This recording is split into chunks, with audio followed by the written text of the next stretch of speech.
Projekt ligji i ri për taksën mbi pasuritë e paluajtshme sjell një lehtësi të rëndësishme për pronarët e banesës së parë, duke parashikuar për herë të parë një zbritje prej 50% të vlerës së saj për efekt të llogaritjes së taksës. Sipas draftit, një pjesë e vlerës së banesës së parë do të përjashtohet nga taksimi. Për banesat me vlerë të ulët ose mesatare deri në 2 fishin e pragut të zbritjes së përcaktuar për secilën bashki, taksa do të llogaritet vetëm mbi gjysmën e vlerës së pronës. Për banesat me vlerë më të lartë, përjashtimi do të aplikohet vetëm mbi pjesën e vlerës që korrespondon me pragun maksimal të zbritjes, ndërsa pjesa tjetër do të tatohet normalisht.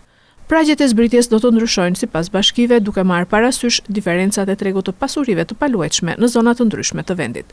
Lehtësia fiskale do të aplikohet vetëm për një banesë. Nëse një individ zotëron vetëm një banesë, zbritja do të zbatohet automatikisht. Në rast se ka më shumë se një pronë banimi, ai duhet të vetë deklarojë se cila do të konsiderohet banesa e parë. Banesat e tjera nuk do të përfitojnë nga kjo skemë dhe do të tatohen mbi vlerën e tyre të plotë.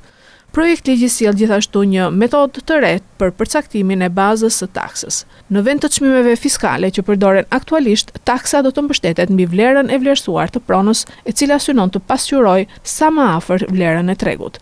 Kjo vlerë do të përcaktohet nga hartat e vlerës dhe çmimet e referencës të përgatitura nga autoriteti vlerësues pranë Agjencisë Shtetërore të Kadastrës, duke marrë në konsiderat jo vetëm vendodhjen e pronës, por edhe faktorë si përdorimi, vjetërsia dhe karakteristika të tjera që ndikojnë në vlerën e saj. Llogaritja e detyrimit tatimor do të kryhet automatikisht nga sistemi informatik i kadastrës fiskale, i cili do të përllogarisë taksën duke marrë parasysh vlerën e pronës, zbritjet e parashikuara në ligj dhe normën e taksës për kategorinë përkatëse.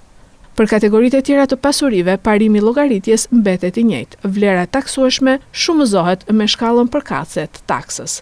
Ndërkohë për parcelat është parashikuar një masë tranzitore sipas së cilës gjatë 2 viteve të para të zbatimit të ligjit do të zbritet 50% e vlerës së vlerësuar të parcelës përpara llogaritjes së detyrimit tatimor.